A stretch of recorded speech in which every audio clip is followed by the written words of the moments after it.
잠깐 같이 기도드리겠습니다.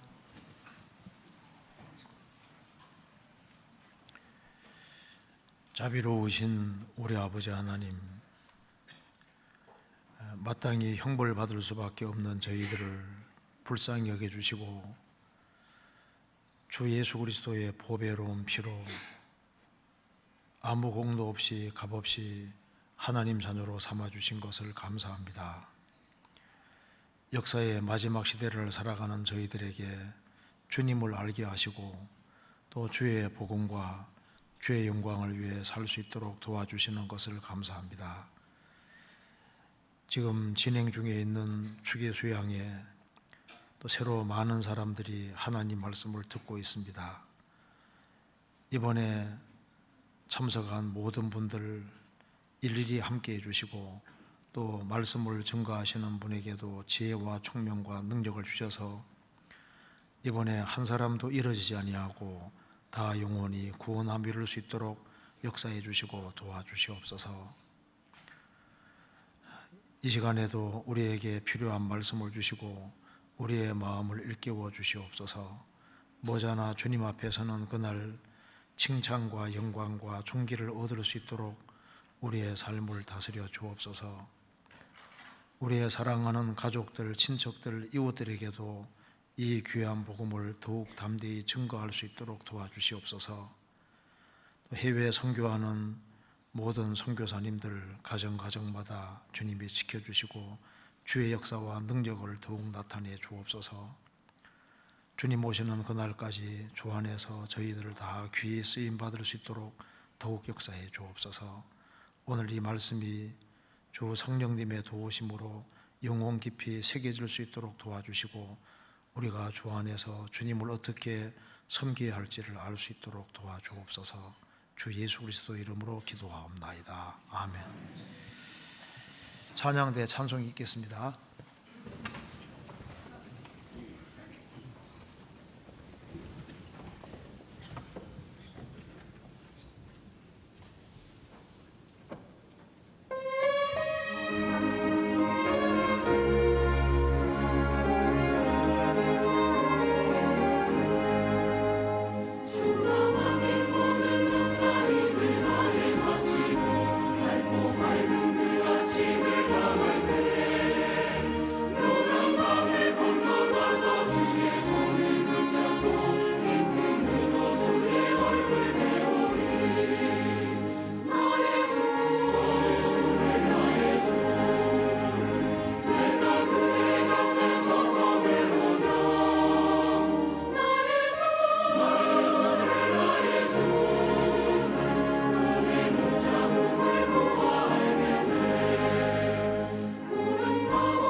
성경 로마서 7장을 찾으시겠습니다. 로마서 7장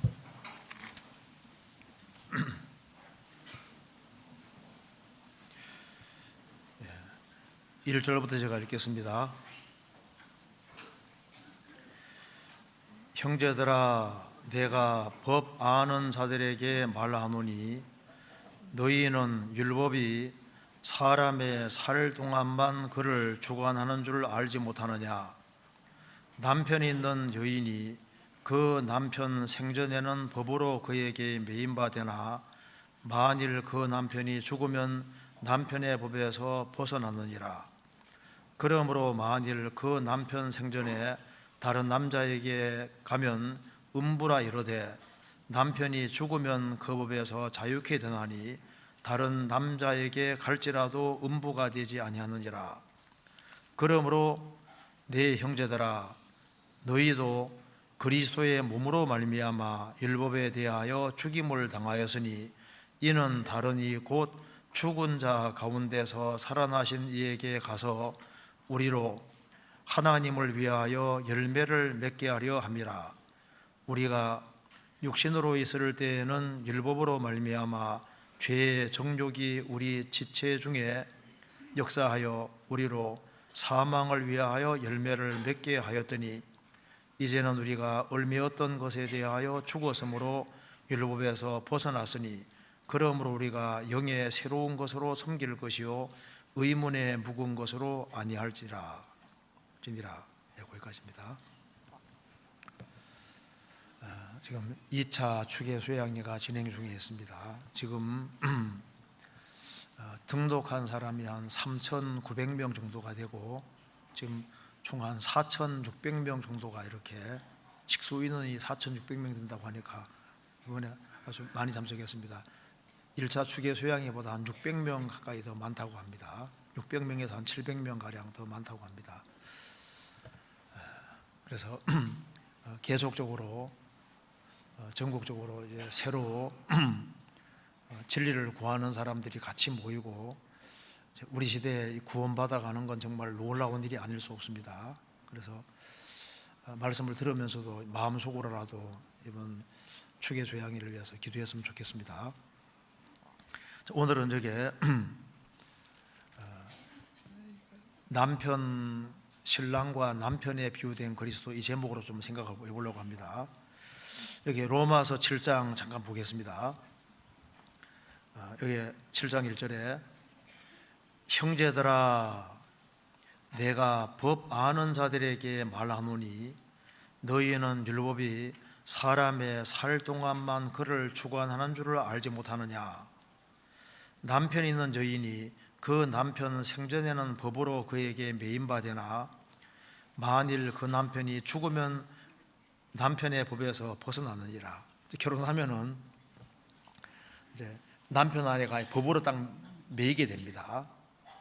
그래서 관계가 안 좋은 사람은 뭘 바랄까요? 남편이 빨리 죽었으면 좋겠다고 생각하지 않습니까?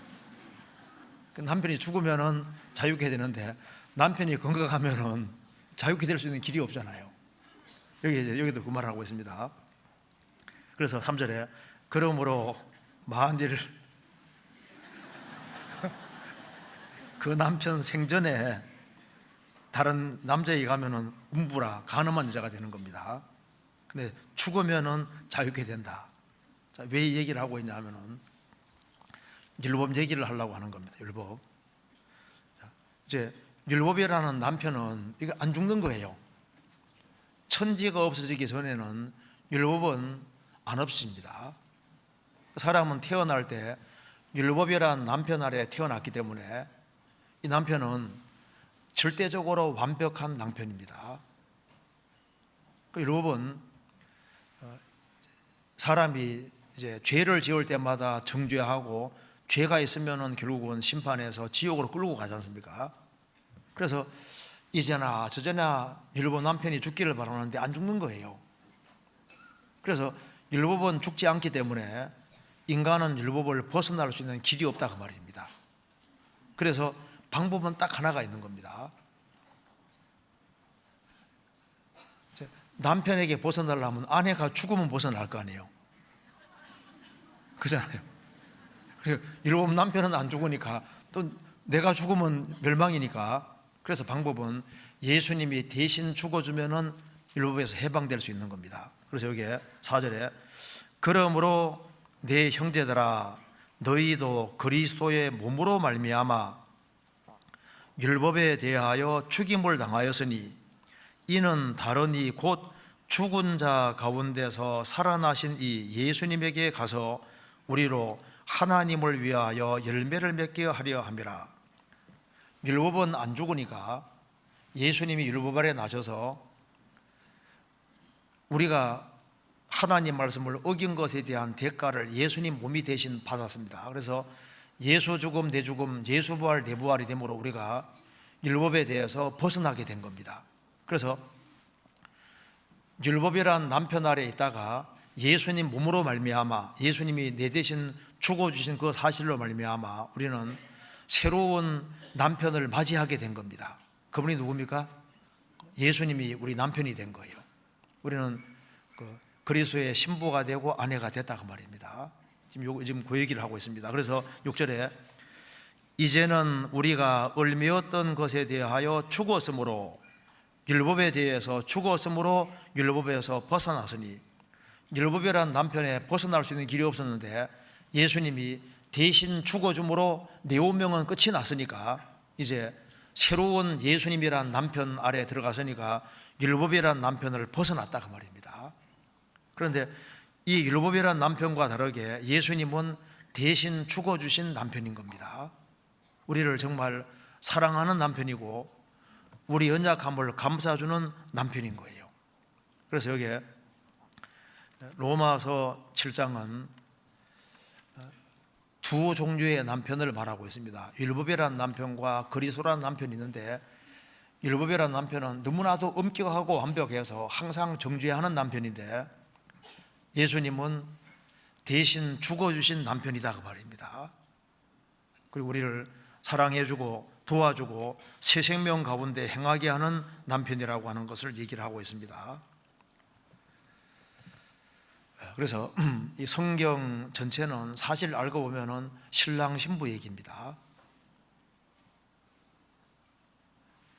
노래 중에 제일 많은 노래가 사랑에 대한 노래지 않습니까? 그렇잖아요. 결국은 사람은 사랑 먹고 살도록 되어 있는데 그 신랑 신부 얘기가 바로 성경 얘기라고 할 수 있습니다. 영어로 이게 허즈번드 하면은 원래 하우스하고 하우스 플러스 본드 합성을 합니다. 그러니까 남자는 그 집을 묶어주는 사람이다. 남편은 원래 그런 뜻이랍니다. 그래서 이 세상에서 결혼이 참 중요한데 우리가 영혼의 남편을 잘 얻어야 됩니다. 그래서 이 세상에서 남편 아내 관계, 이게 참 너무 중요한 관계지 않습니까? 그런데 이 세상에서 최고의 성공은 예수님이라는 제일 좋은 남편 얻은 것이 인생의 최고 성공이라고 할 수 있습니다. 그래서 내 인생에서 내가 최고 잘한 선택이 뭐냐? 그게 바로 예수님을 알고 예수님과 바른 관계 맺게 된 이것이 이제 사실 인생에서 제일 중요한 겁니다. 우리 보통 이런 얘기 하잖아요. 남편이 대통령이면은 아내는 자동으로 대통령 영부인이 되는 거고, 남편이 거지가 되면 자동으로 뭐가 됩니까? 거지 마누라가 되잖아요. 그것처럼 여기에 영혼의 세계도 마찬가지입니다. 지금 사람들은 지금 엉뚱한 것을 자기의 남편으로 삼고 있습니다. 그런데 진짜 남편은, 영혼의 남편은 바로 그리스도가 되지 않으면 안 되는 겁니다. 100 빼기 1은 제로란 말이 있습니다. 온갖 것이 다 있어도 예수님이 없으면 인생 제로다 그 말입니다. 제로 플러스 1은 100이란 말이 있습니다. 아무것도 없는데 예수님이 있으면 다 있는 것이 되는 거예요. 여기서 말하기를 예수님은 우리를 대신해서 죽어주신 남편입니다. 요한복음 4장에 보면은 사마리아 여자는 여러 남편을 가지고 살고 있었습니다. 이제 네 남편 5이 있었다. 지금 믿는 자는 너 남편이 아니라고 예수님 말씀했습니다. 남편 불러오라 하니까 저는 남편이 없습니다 하니까 예수님 말씀하시기를 너의 남편이 5이 있었으나 지금 믿는 자는 내 남편이 아니다. 몇 명 얻은 겁니까? 6번째 남편하고 살고 있는 거예요. 그런데 그 남편은 너의 남편이 아니다. 그 말이 무슨 말입니까? 자기의 만족을 얻기 위해서 남편을 계속 바꾼 겁니다. 이제 6번째 남편하고 살고 있는데도 불구하고 만족이 없는 거예요. 지금 믿는 자는 내 남편이 아니다. 무슨 말입니까? 너의 진정한 남편은 내다 그 말입니다. 이 물을 먹는 자마다 다시 목마르니와 세상에 그 무엇을 추구해도 진정한 만족이 없다 그 말입니다. 자기에게 참된 만족을 줄 수 있는 참된 남편, 이 세상에는 없는 거예요. 이 세상의 물은 먹어도 더 목마릅니다. 내가 주는 물을 먹는 자는 영원히 목마르지 아니하리니 속에서 영생하도록 솟아나는 샘물이 되리라. 그건 예수님이 줄 수 있는, 그러니까 참 사랑과 참 만족을 줄 수 있는 분은 바로 예수님이기 때문에 지금 믿는 자도 내 남편이 아니라고 말씀하신 겁니다. 그래서 예수님이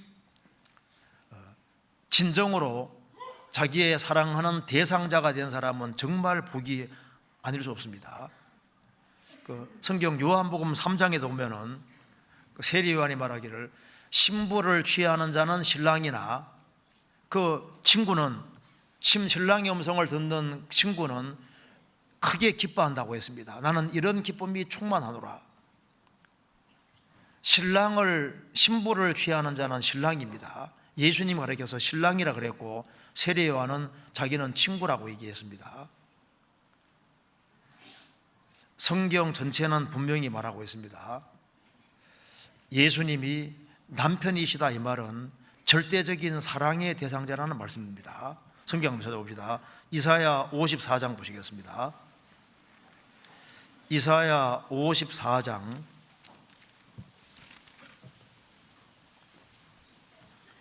5절입니다.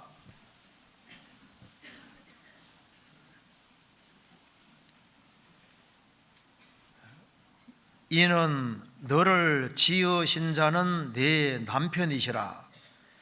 그 이름은 만군의 여호와시며 내 구속자는 이스라엘의 거룩한 자시라. 온 세상의 하나님이라 칭함을 받으실 것이며 이는 너를 지으신 자는 내 남편이시라. 이건 참 놀라운 말씀입니다. 너를 지으신 자, 창조주가 바로 내 남편이시라. 예레미야 3장 14절에는 배역한 자식들아 돌아오라. 나는 너희 남편임이니라. 하나님이 남편이라고 말을 했습니다. 성경 호세아서 2장 찾아보시겠습니다. 호세아서 2장 6절입니다.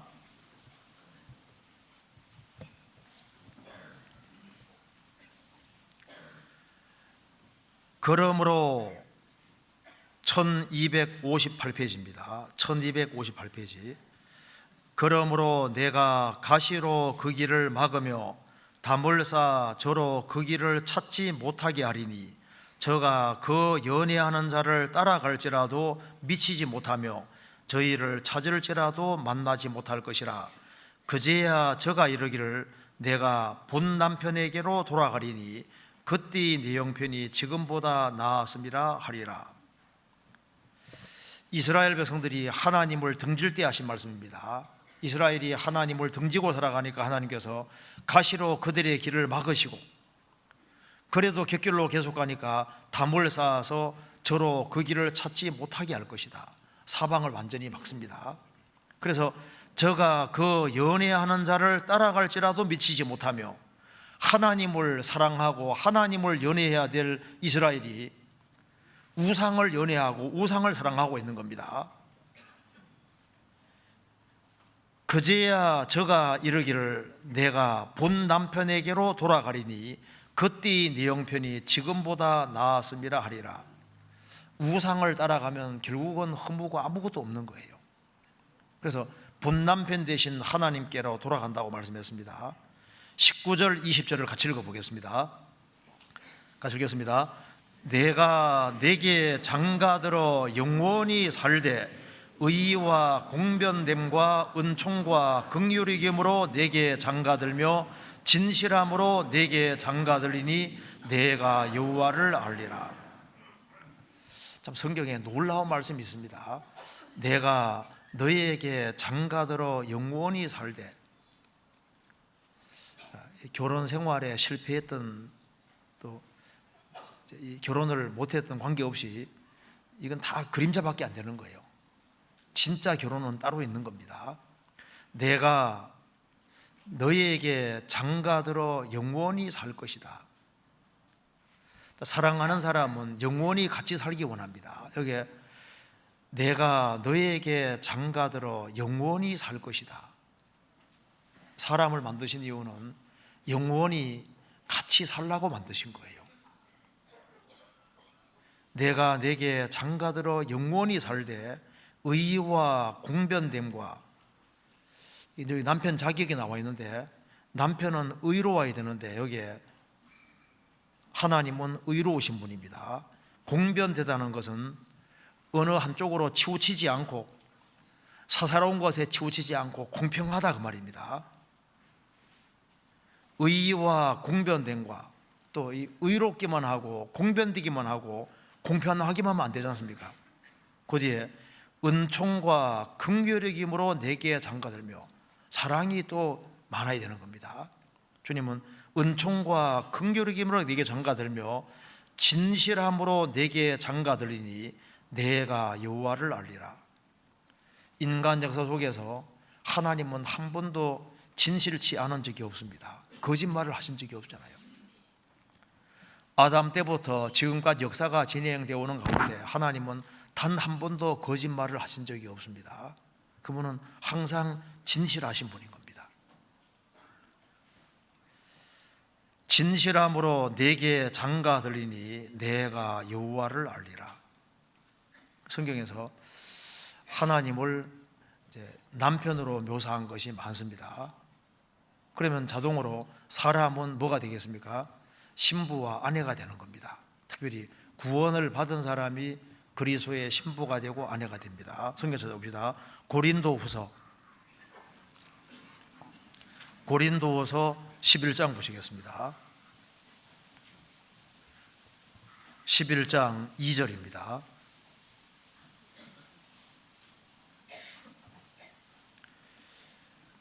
내가 하나님의 열심으로 너희를 위하여 열심을 내노니 내가 너희를 정결한 처녀로 한 남편인 그리스도께 드리려고 중매함이로다. 추계수양이 왜 하는 줄 아시죠? 지금 열심히 중매하고 있는 겁니다. 설교하는 분들은 뭐 얘기하는 줄 아시죠? 예수님이 최고 좋은 남편이니까 예수님을 신랑으로 맞아들이라고 중매하는 것이 전도하는 거지 않습니까? 너희를 정결한 처녀로 한 남편인 그리스도께 드리려고 중매함이로다.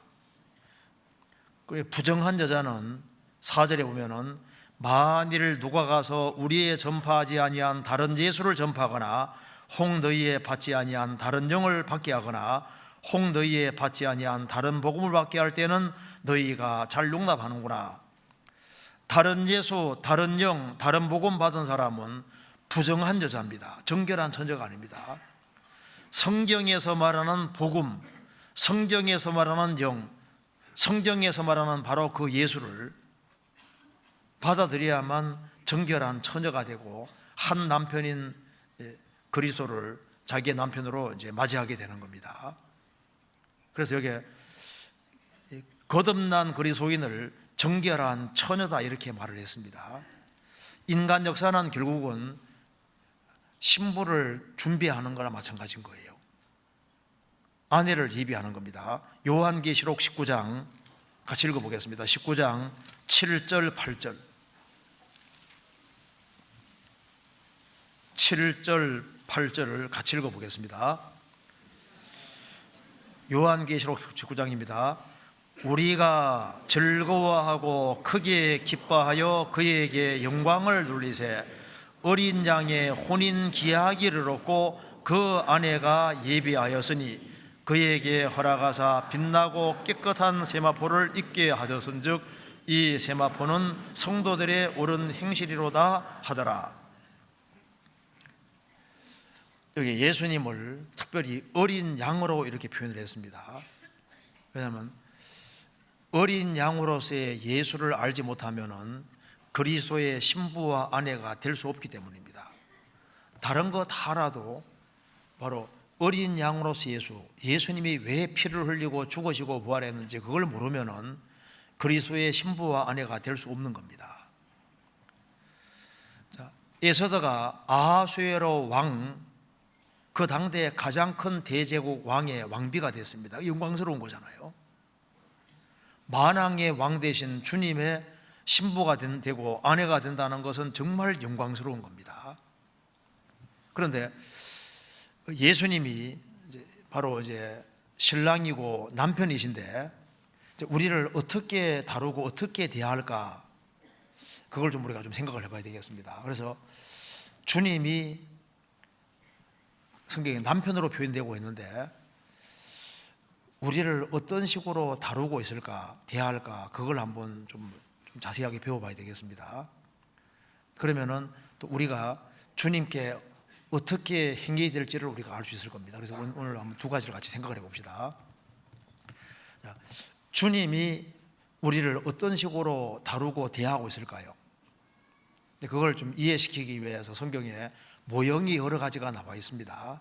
자, 예수님이 신랑으로서 어떻게 하시는지 그걸 설명하기 위해서 가장 쉽게 예를 들 수 있는 것이 크게 두 가지입니다. 예수님의 모형이 되는 대표적인 사람이 보아스입니다. 보아스하고 룻은 참 성도의 그림자고 보아스는 예수님의 그림자가 되는 겁니다. 그리고 솔로몬 왕도 예수님의 그림자고 솔로몬의 아내가 된 술람면도 성도의 그림자가 되거든요. 그래서 보아스가 룻을 대하는 걸 통해서 주님이 성도를 어떻게 대하는지를 알 수가 있다 그 말입니다. 룻기에 보면 이렇게 되어 있습니다. 그 나오미가 이제 베들레헴에 살았는데 베들레헴에 기근이 심해져서 모압 땅으로 이사합니다. 원래 모압 땅은 저주받은 곳이기 때문에 가면 안 되는 거예요. 그래서 자기 남편 엘리멜렉과 같이 이제 모압 땅으로 갔는데 거기에서 이제 아들이 둘이 있지 않습니까? 말론하고 기론 두 아들이 있는데 그 며느리를 이방 여자를 얻는 거예요. 오르바하고 룻을 얻습니다. 그런데 그 모압 땅에 사는 가운데 남편 엘리멜렉도 죽고 두 아들도 죽어버리는 거예요. 그래서 과부가 졸지에 셋이 되어버렸습니다. 베들레헴에서 이제 하나님이 그들을 다시 공고하셨다, 돌보셨다는 얘기를 듣고 이제 이스라엘 땅으로 오려고 합니다. 오려고 하는데 룻과 오르바 며느리는 둘은 아직 젊기 때문에 나오미가 얘기했습니다. 너희들은 빨리 시집 가서 나 따라가면 좋을 일이 없을 테니까 시집 가라고 얘기했습니다. 그런데 룻은 시어머니를 통해서 하나님을 향한 확실한 믿음이 생겼기 때문에 시어머니 나오미를 따라서 이스라엘 땅에 들어오게 됩니다. 자기 부모와 형제를 다 뒤로 하고 들어오는 거예요.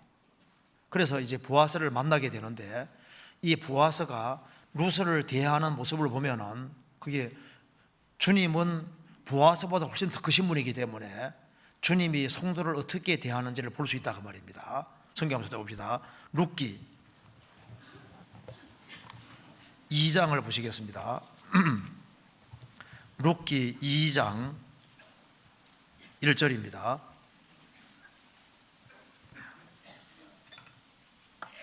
룻기 2장 1절.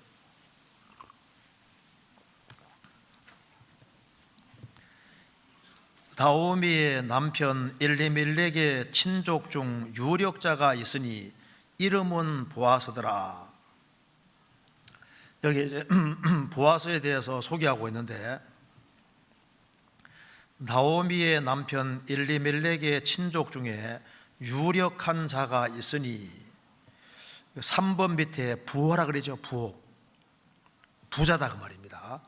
그러니까 이 베들레헴 지역에서 살고 있는 이 보아스는 엄청난 부자입니다. 부자, 대부호인 거예요. 그래서 땅도 많고 그리고 이제 종들도 많이 거두고 있는 부자입니다. 왜 이 모습을 보여주냐 하면은 이 보아스를 통해서 주님이 어떤 분인지를 보여주는 겁니다. 보아스는 베들레헴 지역에서 부자입니다. 주님은 이 우주 안에서 제일 큰 부자지 않습니까? 자, 이 우주 안에서 누가 제일 부자일까요? 누가 제일 부자입니까? 예수님이 제일 부자입니다. 왜? 이 우주를 다 창조하셨고 이 우주의 소유주가 바로 주님이니까 최고의 부자는 바로 주님이신 거예요. 그래서 여기 부호다, 대부호입니다. 자, 우리 주님은 바로 이 우주를 창조하신 분인데 우주를 몇 개 만들 수 있는 분일까요? 몇 개 만들 수 있습니까? 전능이라는 건 뭐든지 할 수 있는 거예요. 우주를 무한히 계속 만들 수 있는 분인 겁니다. 그렇잖아요. 그러니까 부자 중에 최고 부자는 예수님입니다. 그러니까 이제 이 보아스를 이렇게 거론시킨 이유가 뭐냐면은 예수님을 설명해 주기 위해서예요. 그리고 여기에 유력자가 있으니 유력자라는 것은 능력 있는 자다 그 말입니다. 그러니까 보아스는 이 베들레헴 지역에서 정말 크게 능력을 행사하는 사람입니다. 솔로몬이 성전 짓고 앞에 두 기둥을 세웠는데 하나 이름은 야긴이고 하나는 보아스잖아요. 야긴은 저가 세우리라, 보아스는 그에게 능력이 있도다, 보아스는 그에게 능력이 있다, 그런 뜻입니다. 그래서 여기 유력자가 있으니 보아스는 엄청난 능력을 행사하는 사람입니다. 영향력을 크게 행사하는 사람이고, 그래서 이 베들레헴 지역에서는 영향력이 제일 큰 사람인 거예요. 이 우주 안에서 영향력이 제일 크신 분이 누굴까요? 만왕의 왕이시고 만주의 주가 되신 주님이 영향력이 제일 크십니다. 요한계시록 5장 보면은 어린 양 되신 예수님은 7뿔이 있고 7눈이 있다고 했습니다. 뿔은 힘을 가리킵니다. 7은 완전수입니다. 그래서 7뿔은 전능하신 주님을 가리키는 거예요. 그리고 7눈은 보는 겁니다. 7은 완전수입니다. 그러니까 모든 것을 다 보고 다 한다. 즉 전지하시고 전능하신 분이 바로 예수님이라는 걸 설명하고 있습니다. 그리고 7눈은 7 성령이라고 했는데 예수님 통해서 지구상에 성령이 오시게 된 겁니다. 유력자가 있다. 이 보아스는 능력 있는 자인데 예수님은 전지전능한 능력이 있는 분입니다. 그래서 요한계시록 1장에서도 예수님이 자신 가리켜서 나는 전능자라, 전능하신 분이라고 분명히 말을 했습니다. 성경 이사야 9장 6절에 보면은 이는 한 아기가 우리에게 낳고 한 아들을 우리에게 주신 바 되었는데 그 어깨에는 정사를 메었고 그 이름은 기묘자라, 모사라, 전능하신 하나님이라, 영존하신 아버지라, 평강의 왕이라 할 것입니다. 여러분 나오지 않습니까? 그는 기묘자라, 예수님은 놀라운 분입니다. 모사라, 지혜자라, 전능하신 하나님이라, 영존하시는 아버지라, 평강의 왕이라 할 것입니다. 이 보아스는 대부자고 유력자, 힘이 있고 능력이 있는 사람이었습니다. 그런데 이 능력과 힘을 불쌍한 사람들을 돌봐주고 그 힘을 북돋아주는 이쪽에 사용하는 사람입니다. 보아스는 상한 갈대를 꺾지 아니하고 꺼져가는 심지를 끄지 않고 정말 사람에게 용기를 주고 힘을 주고 무능한 자에게 힘을 주는데 이 힘을 사용했던 거예요. 우리 주님도 힘을 어디에 사용하시냐 하면은 영혼을 건지고 세우는 데 사용을 하시는 겁니다. 그리고 이 보아스는 부자고 능력이 있는 사람인데요, 그런데 그 모압 땅 저주받은 동네에서 온 룻이란 여자에 대해서 잘 알고 있습니다. 10절에 보시겠습니다. 2장 10절에 봅시다. 룻기 2장 10절. 룻이 땅에 엎드려 절하며 그에게 이르되 나는 이방 여인이오늘 당신이 어찌하여 내게 은혜를 베푸시며 나를 돌아보시나이까? 보아스가 그에게 대답하여 가로되 네 남편이 죽은 후로 내가 시모에게 행한 것과 내 부모와 고국을 떠나 전에 알지 못하던 백성에게로 온 일이 내게 분명히 들렸느니라. 여호와께서 내 행한 일을 보응하시기를 원하며 이스라엘의 하나님 여호와께서 그 날개 아래 보호받으러 온 내게 온전한 상 주시기를 원하노라. 보아스는 이 룻에 대해서 잘 알고 있습니다. 너가 너의 시어머니에게 행한 모든 일과 그리고 내가 부모와 고국을 떠나 전에 알지 못하던 백성에게로 온 일이 내게 분명히 들렸느니라. 보통 이 돈 있고 배부른 사람들은요, 가난한 사람 사정을 잘 모르거든요. 그런데 이 보아스는 이방 여인이 왔는데 그 이방 여인에 대해서 아주 세세하게 알고 있습니다. 시어머니에게 어떻게 행한 것, 그 부모님이 있지만은 그걸 다 뒤로 하고 이스라엘 땅에 들어온 것들을, 신앙 때문에 들어온 것에 대해서 다 알고 있습니다. 그래서 내게 분명히 들렸느니라. 이거 보면 보아스가 아주 세심한 사람이란 걸 알 수 있습니다. 이걸 왜 기록해 놨을까요? 이 보아스는 베들레헴 사람들의 형편과 사정을 잘 알고 있고, 그리고 이방 여인이 왔지만은 그것에 대해서 세세하게 알고 있지 않습니까? 주님은 전지하신 분입니다. 우리의 형편과 사정을 아주 세세하게 속속들이 완벽하게 다 알고 있는 거예요. 우리 자신에 대해서 완벽하게 다 알고 있습니다. 그리고 이 보아스는 아주 세심한 사람이고 작은 것에도 다 관심을 기울이는 사람 동시에 이 사람은, 보아스는 굉장히 친절한 사람입니다. 아주 이타적인 사람입니다. 8절에 보시겠습니다. 룻이 시어머니의 배를 채워주기 위해서 이제 이삭을 주우러 왔는데 이렇게 말했습니다. 8절에 보아스가 룻에게 이르되 내 딸아 들어라, 이삭을 주우러 다른 밭으로 가지 말며 여기에서 떠나지 말고 나의 소년들과 함께 있으라. 그들의 배는 밭을 보고 그들을 따르라. 내가 그 소년들에게 명하여 너를 건드리지 말라 하였느니라. 목이 마르거든 그릇에 가서 소년들의 기로운 것을 마실지니라. 이거 보면요,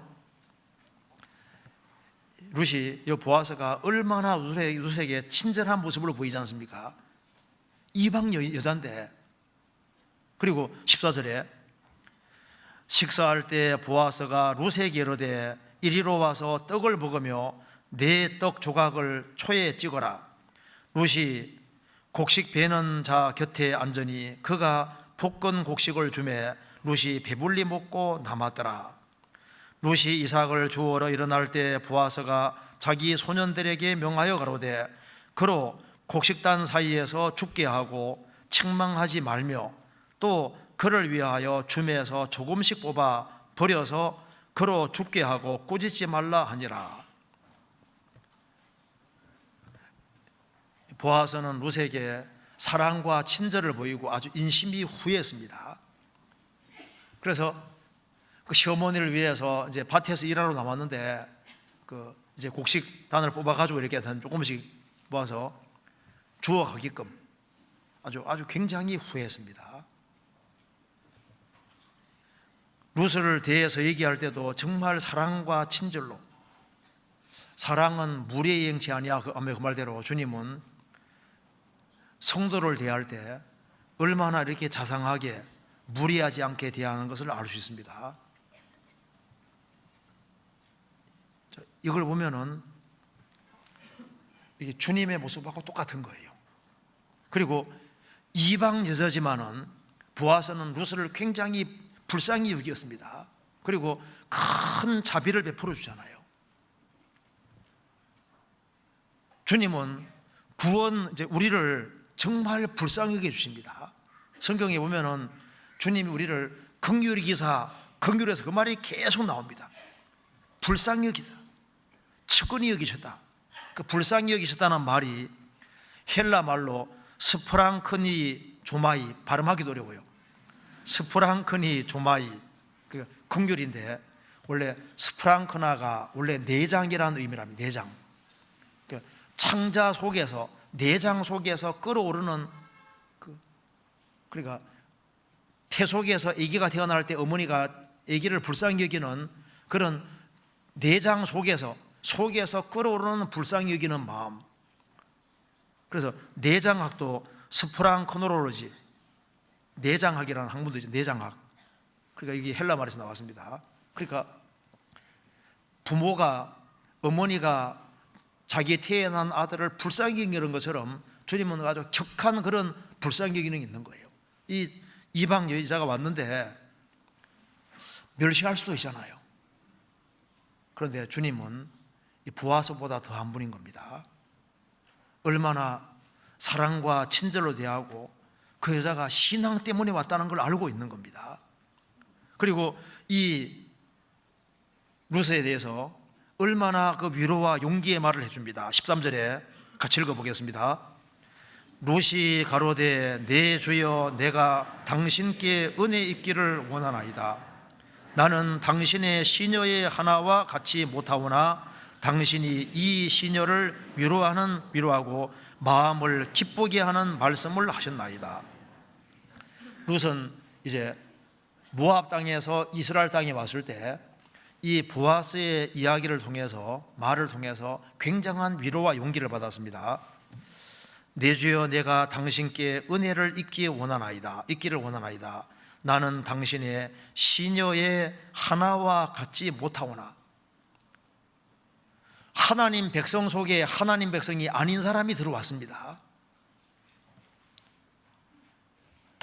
나는 당신의 시녀의 하나와 같지 못하오나 당신이 이 시녀를 위로하시고 마음을 기쁘게 하는 말씀을 하셨나이다. 그 앞에 보면은 12절에 이렇게 되어 있죠. 여호와께서 내게 내 행한 일을 보응하시기를 원하며 이스라엘의 하나님 여호와께서 그 날개 아래 보호를 받으러 온 내게 온전한 상 주시기를 원하노라. 룻에게 굉장한 위로가 되었을 겁니다. 성경은 이 타락한 인생들에게 얼마나 위로와 용기 주는 말씀으로 가득합니까? 소망 없는 죄인들에게 소망 주는 말씀으로 성경이 가득합니다. 그래서 소망 없는 사람도 성경으로 나오면은 인생이 살 가치가 있다는 걸 알 수 있습니다. 그리고 이 보아스는 룻에게 굉장히 후회했습니다. 15절을 다시 봅시다.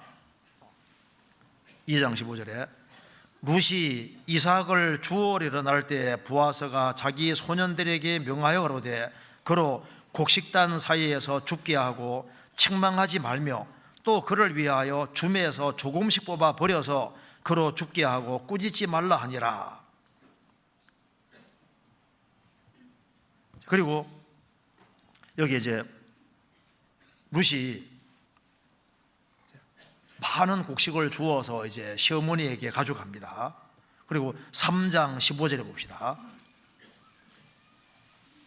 3장 15절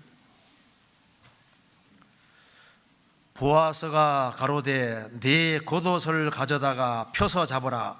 펴서 잡으니 보리를 6번 되어 룻에게 입어주고 성으로 들어가니라. 막 퍼주는 거죠. 막 퍼주는 거 봐요. 이거 보면은 보아스가 굉장히 후한 사람이잖아요.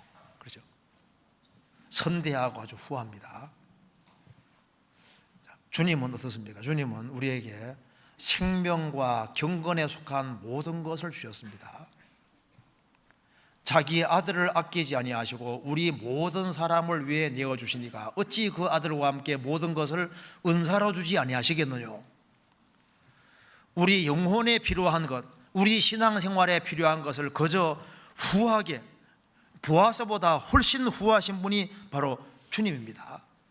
그리고 이방 여인이지만은 뒤에 읽어보시면은 보아스는 룻을 부끄럽게 생각하지 아니하고 룻과 결혼을 합니다. 그렇잖아요. 4장 13절에 보면은 이에 보아스가 룻을 취하여 아내를 삼고,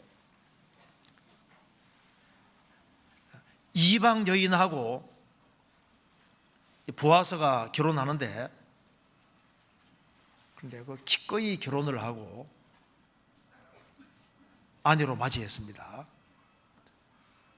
부끄러워하지 않았지 않습니까? 자, 만왕의 왕 되신 주님과 우리 생각하면 우리는 얼마나 천해요.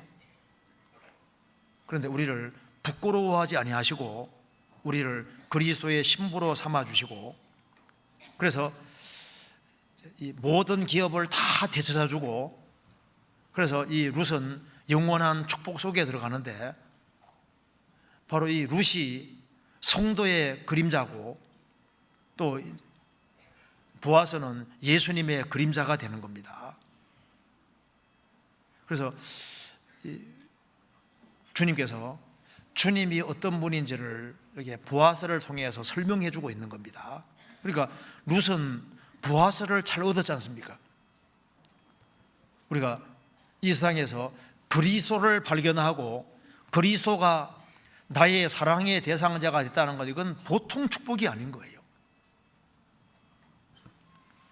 아가서도 마찬가지입니다. 아가서도 솔로몬은 그 당대의 위대한 왕이고 술람비 여인은 저 레바논 쪽에 사는 시골 처녀거든요.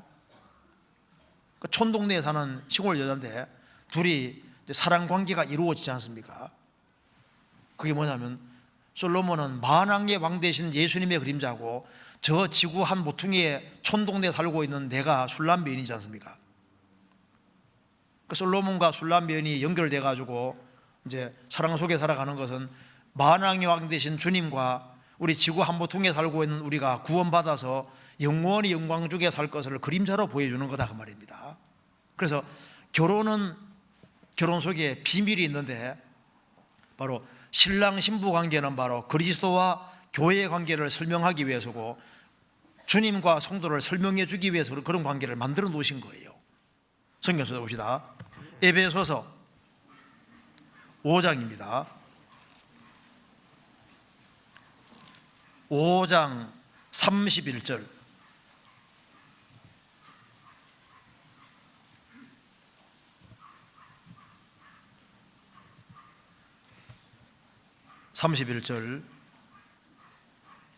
이러므로 사람이 부모를 떠나 그 아내와 합하여 그들이 한 육체가 될지니 이 비밀이 크도다. 내가 그리스도와 교회에 대하여 말하노라. 이러므로 사람이 부모를 떠나 그 아내와 합하여 그들이 한 육체가 될지니, 그러면서 이 비밀이 크도다. 그러면서 내가 그리스도와 교회에 대해서 말하노라. 그래서 남편과 아내 관계는 그리스도와 교회 관계다. 그리스도와 성도 관계라는 겁니다.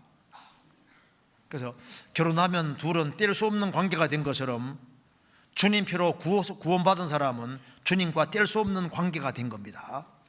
근데 우리가 이제 주님이 우리를 어떻게 다루시고 계실까, 어떻게 대하고 계실까, 우리를 어떻게 생각하실까, 그걸 좀 생각을 해봐야 되겠습니다. 자, 성경 베드로 전서 3장 보시겠습니다.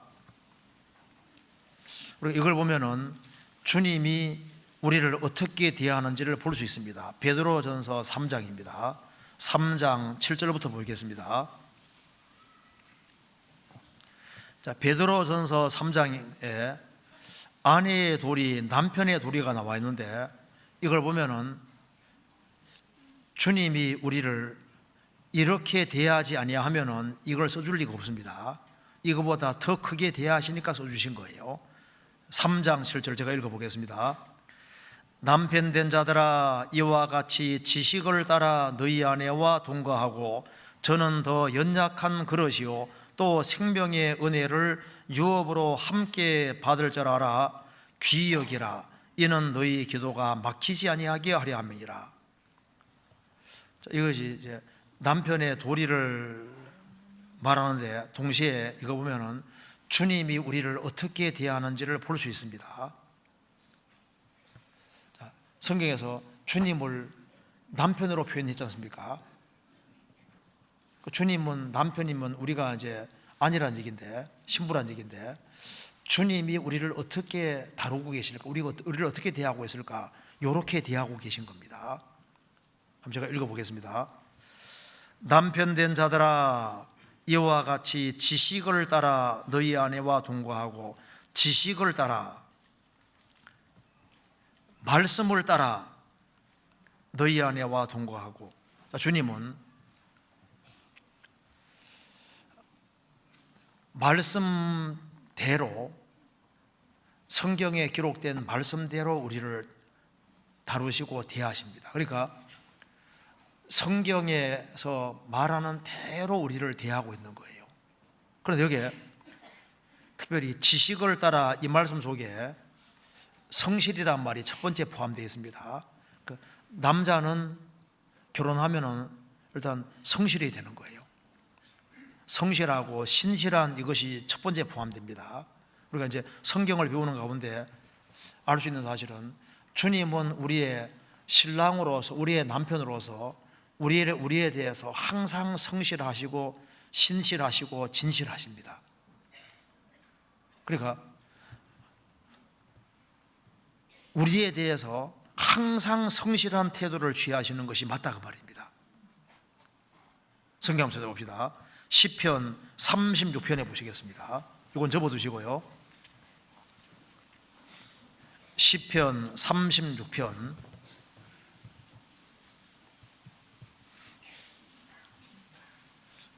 5절입니다.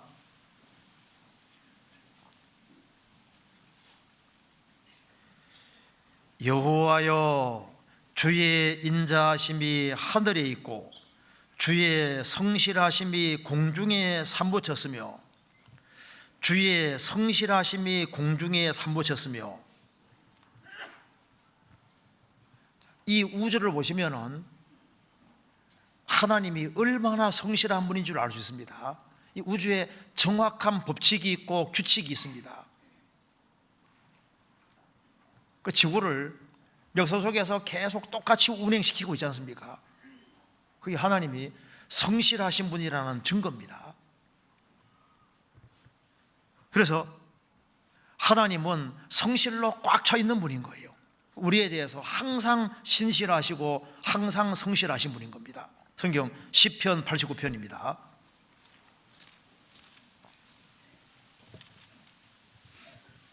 (89편) 8절입니다.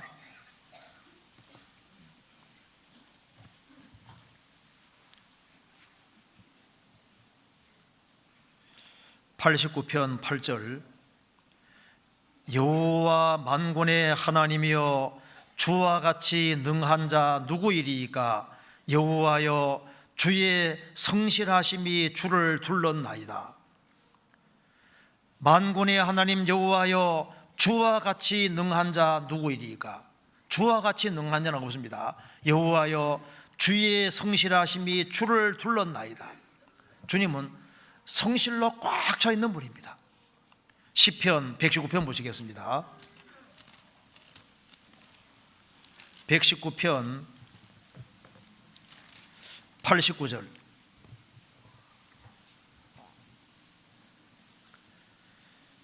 여호와여, 주의 말씀이 영원히 하늘의 국기에서 싸우며 주의 성실하심은 대대히 일어나이다. 주께서 땅을 세우셨으므로 땅이 항상 있사오니 천지가 주의 규례대로 오늘까지 있음은 만물이 주의 종이 된 영권이이다. 주의 성실하심은 대대히 일어나이다. 그러니까 매 세대마다 주님은 성실하셨고 매 사람에 대해서 성실하셨습니다. 아브라함, 이삭, 야곱에 대해서도 성실하셨고 다윗에 대해서도 성실하셨고 구원받은 모든 사람에 대해서 진실하시고 성실하시고 일양 미쁘시고 맨 항상 똑같이 변함없이 우리를 대해 주십니다. 우리는 미쁨이 없을지라도 주는 일양 미쁘시니 주님은 일양 신실하신 분입니다.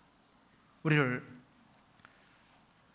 사랑해 주시고 그리고 우리에 대해서 항상 성실한 태도를 취하시고 성실하게 계속 행하시는 것이 사실인 거예요. 그리고 지식을 따라, 그 말이 무슨 말이냐면 지식을 따라 너희 아내와 동거하고 지식을 따라 그 아내의 상태를 잘 아는 걸 말하는 겁니다. 남자들은 여자를 너무 모르죠. 저도 여자를 잘 몰라요. 참 여자들은 알기 어렵습니다. 남자 파악하기는 쉬워도 우린 남자니까 여자들은 알다가도 모르겠습니다. 그런데 그 여자에 대한 지식이 참 너무 적은데요, 주님은 지식을 따라 주님은 우리에 대해서 어떻게 아실까요? 아내의 특징과 아내의 모든 약점, 아내의 강점, 아내의 상태를 다 아는 것처럼 주님은 우리에 대해서 완벽하게 다 아십니다. 지식을 따라 결혼하면은 남자에 대한 지식, 여자에 대한 지식이 필요한 것처럼요, 주님은 우리 상태에 대해서, 우리에 대해서, 우리를 만드신 분이기 때문에 우리를 정확히 아십니다. 주님은 모를 리가 없죠. 우리 체질을 다 아십니다. 성경 한번 찾아봅시다. 시편 103편 보시겠습니다. 제가 이 구절을 보니까 참 이게 마음에 좀 들더라고요. 여기에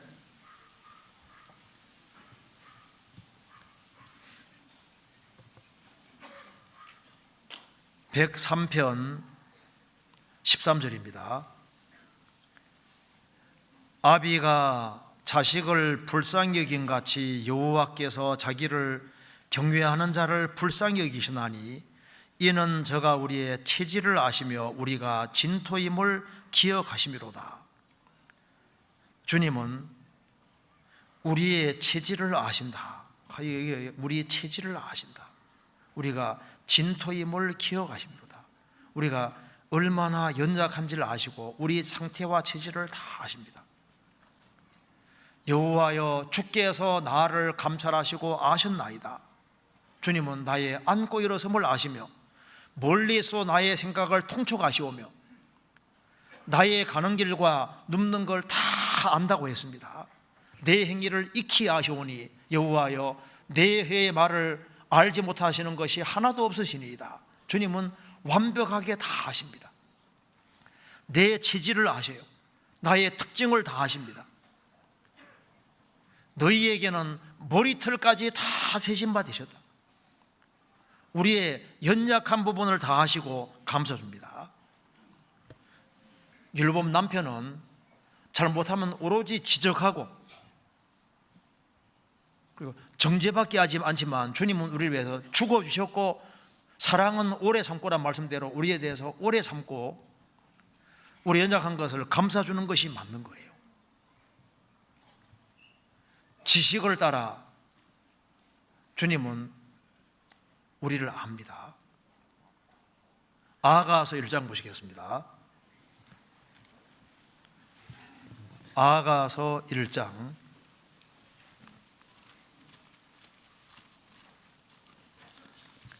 1장 5절입니다.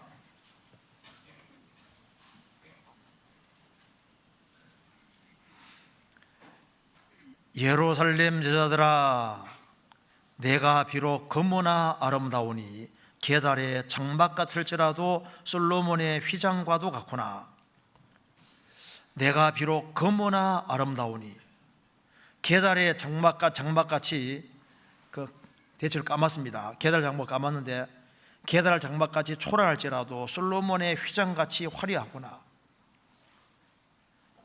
우리가 검지만은 주님은 아름답게 보십니다. 하나님이 내가 이렇게 자꾸 넘어지는데 나 사랑하실까? 죄인일 때도 사랑하셨습니다. 그런 줄 알고 우리를 구원하신 거예요. 우리가 연약한 줄 알고 구원하신 겁니다. 우리가 비록 검지만은 주님은 아름답게 보시는 거예요. 우리의 연약한 상태를 아시고 우리를 그리스도의 신부로 받아주신 겁니다. 우리가 완벽하기 때문에 그리스도의 신부가 된 것이 아니지 않습니까? 부족한 것이지만 받아주신 거예요. 그리고 지식을 따라, 그 말 속에 여기에 기도해 주는 것이 포함되어 있습니다. 주님은 우리가 그리스도 신부이기 때문에 아내에게 필요한 것이 뭔지를 알고 그 체질을 알고 필요를 위해서 기도해 주는 것처럼 우리 주님은 우리 상태를 아시기 때문에 우리를 위해서 끊임없이 기도해 주고 있습니다. 성경 시브리서 7장 보시겠습니다. 시브리서 7장 24절 25절.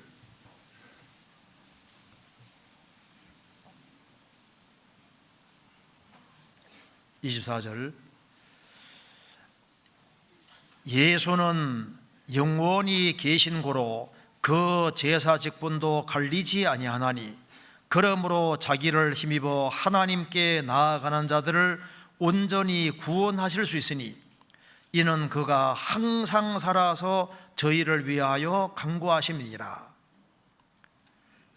예수님은 우리를 위해서 그가 항상 살아서 저희를 위하여 간구하심이니라. 남편이 아내를 위해서 기도해 주는 것처럼 주님은 진짜 우리를 위해서 계속 기도해 주고 있는 겁니다.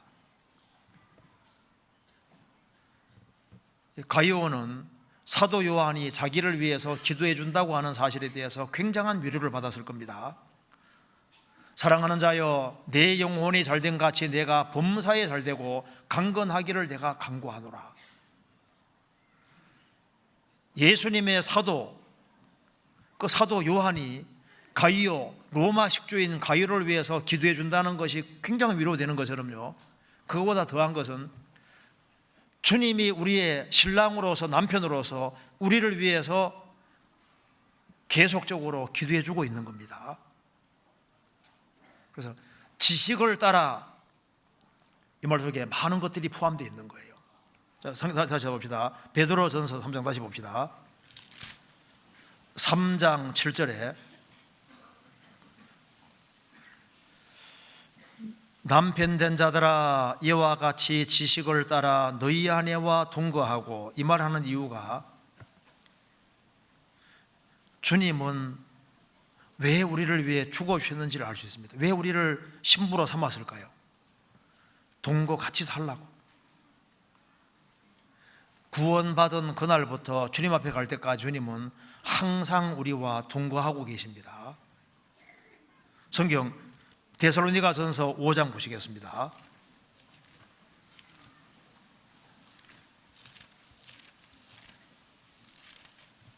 (5장 10절을) 같이 읽겠습니다. 10절 같이 읽겠습니다. 예수께서 우리를 위하여 죽으사 우리로 하여금 깨든지 자든지 자기와 함께 살게 하려 하셨느니라. 죽어주신 이유는 우리와 같이 깨든지 자든지 같이 살기 위해서, 천국에서도 같이 살고 세상에서도 같이 살기 위해서입니다. 그래서 주님은 우리하고 대화하기를 원하시고, 우리가 말할 때 우리 주님은 충분히 들어줍니다. 남편들은 잘 안 들어주죠. 그런 남편 많죠. 그러니까 여자들이 전화통 많이 붙잡고 있는 이유가 남편이 대화를 해줘야죠. 여기에 주님은 우리와 항상 같이 동거하면서 우리가 기도할 때, 우리가 신음할 때 그걸 항상 다 들어주십니다. 왜? 항상 같이 계시니까. 그리고 베드로전서 3장 다시 봅시다. 3장 7절.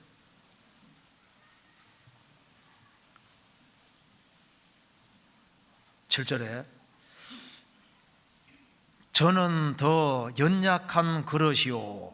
여기서 우리가 알 수 있는 것이 있습니다. 주님은 우리가 연약한 그릇이라는 걸 압니다.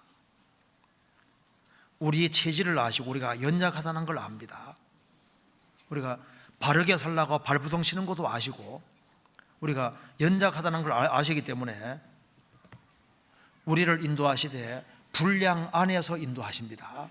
그래서 감당할 이상의 시험을 안 주시고 감당할 범위 안에서 믿음의 분량대로 인도하시는 거예요. 성경 창세기 33장 보시면요, 이제 에서가 야곱의 양떼를 몰고 가려고 할 때 형님 그렇게 하게 말하지 마십시오. 우리 양은 지금 어미가 이제 새끼를 배웠고 그리고 나이가 어린 양들이 많기 때문에 과도에 몰면은 다 죽을 겁니다. 나는 천천히 몰아가겠습니다. 천천히. 그 새끼를 뵌 양도 있고 약한 양도 있고 여러 양이 있으니까 거기에 맞춰서 천천히, 연약하기 때문에 그렇게 하시는 거예요. 결혼을 했을 때 막 아주 아내에게 아주 과도한 짐을 짊어 지울 수도 있지 않습니까? 그런데 주님은 그렇게 안 합니다. 왜? 연약한 그릇인 줄 알거든요. 우리 체질을 다 아시고 체질에 맞게끔 감당할 이상은 안 주시고 감당할 범위 안에서 인도해 가시는 것이 맞습니다. 그래서 하나님께서 말씀을 내려주셔도 연한 풀이에 가는 비라는 말씀대로 그 사람 상태에 따라서 연한 풀이면 폭우 내리면 안 되지 않습니까? 연한 풀에 가는 비를 내리는 것처럼 그 형편과 상태에 맞춰가지고 인도해 가시는 것이 맞습니다. 주님은 우리가 연약한 그릇인 줄 알기 때문에 그 분량에 맞게끔 인도해 가십니다. 그리고 저는 더 연약한 그릇이라는 걸 알기 때문에 우리 짐을 날마다 짊어주고 계신 거예요. 성경 찾아봅시다. 이거 잠깐 접고 시편 68편 보시겠습니다. 19절, 제가 제대로 읽는지 한번 잘 보십시오. 19절에 68편 19절입니다. 달마다 우리 짐을 지시는 주 곧 우리의 구원이신 하나님을 찬송할지로다. 맞게 읽었습니까? 다시 읽어볼게요. 년마다 우리 짐을 지시는 주, 이러면 안 맞잖아요. 자, 달마다입니까? 년마다입니까? 발음 잘해야 됩니다. 날마다. 날마다 우리 짐을 지시는 주. 연약한 그릇에 혼자 과하게 짐을 짊어지는 분이 아니고 주님은 진짜 연약한 그 상태를, 우리 상태를 정확히 아시기 때문에 거기에 맞춰서 짐을 주시고 또 너무 힘들까봐 날마다 우리의 짐을 지시는 주라고 했습니다. 제가 글을 하나 읽어드리겠습니다. 1930년 어느 날 상점에서 빵 한 덩어리를 훔치고 절도 혐의로 이제 기소된 한 노인이 있었답니다. 그래서 이제 판사 앞에 섰습니다. 판사가 물었습니다. 전에도 빵을 훔친 적이 있습니까? 하니까 처음 훔쳤다는 거예요. 그러면서 왜 훔쳤습니까? 하니까 예, 저는 선량한 시민으로서 열심히 살았습니다. 그러나 나이가 많다는 이유로 일자리 얻을 수 없어서 이제 사흘을 굶어서 돈도 없으니까 그래서 자기도 모르게 빵 한 덩어리를 훔쳤다는 거예요. 그래서 판사가 이제 판결을 내립니다. 아무리 사정이 딱하다 할지라도 법은 법이기 때문에 법 앞에서는 만민이 평등하니까 당신은 벌금 10달러 내야 됩니다고 정확히 이제 벌금형을 언도 내렸습니다. 그래서 방청객에 있는 사람들이 야, 너무하다 이런 생각도 드는 겁니다. 저 딱한 노인에게 법대로 공정하게 10달러를 이제 벌금대라고 했으니까요. 그런데 이제 판사는 이어서 계속 얘기했습니다. 자, 이 노인은 이곳 재판장을 나가면 또다시 빵을 훔치게 되어 있습니다. 이 노인이 빵을 훔친 것은 오로지 이 노인의 책임만은 아닙니다. 이 도시에 살고 있는 우리 모두에게도 이 노인이 살기 위해 빵을 훔쳐야만 할 정도로 어려운 상황임에도 아무런 도움 주지 않고 방치한 책임도 우리에게 있습니다. 그래서 저에게도 10달러, 그 당시에 1930년대니까 한 150불 정도 된답니다. 벌금형을 내리겠습니다. 동시에 이 법정에 앉아있는 시민 여러분들도 십시일반에서 50센트의 벌금형에 동참해 주실 걸 공고합니다. 그러면서 자기 이제 지갑에 10달러 꺼내가지고 모자에 담고 이제 돌리니까 총 57달러 50센트, 대략 한 900불 정도가 모였다는 겁니다. 그걸 이제 판사가 그 사람에게 주고 노인은 10달러 벌금을 내고 남은 47달러 50센트를 손에 쥐고 눈물을 걸썩이면서 나갔다고 얘기를 합니다. 이 사람이 이제 아주 굉장히 유명한 재판관이었던 모양입니다. 그러니까 벌금은 벌금대로 내리고 또 도와주지 않습니까? 이거 보면은 우리 주님 모습하고 비슷하잖아요. 주님은 우리 날마다 우리 짐을 지시는 주라고 했습니다. 날마다 우리 연약함을 아시고 하감하고 도와주시는 것이 맞는 거예요. 그리고 여기에 베드로전서 3장 다시 봅시다. 베드로전서 3장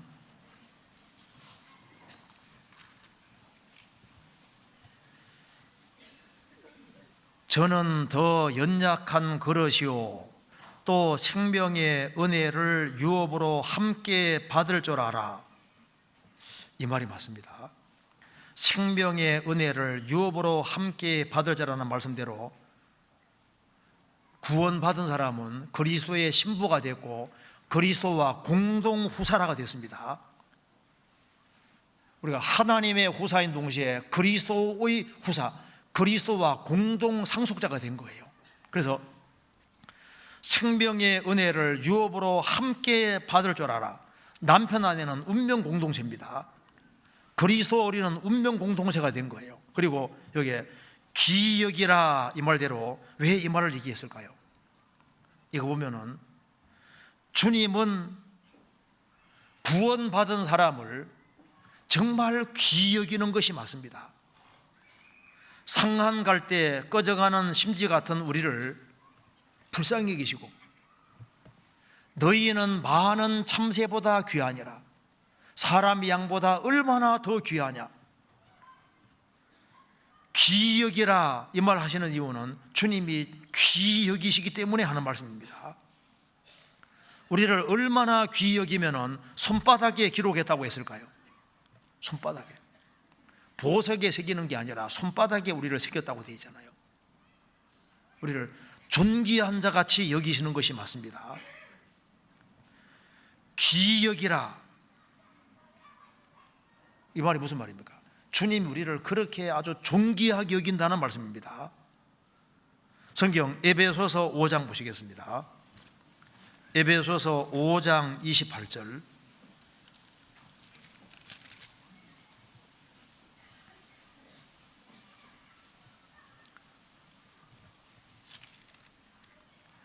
이와 같이 남편들도 자기 아내 사랑하기를 제 몸같이 알지니 자기 아내를 사랑하는 자는 자기를 사랑하는 것이니라.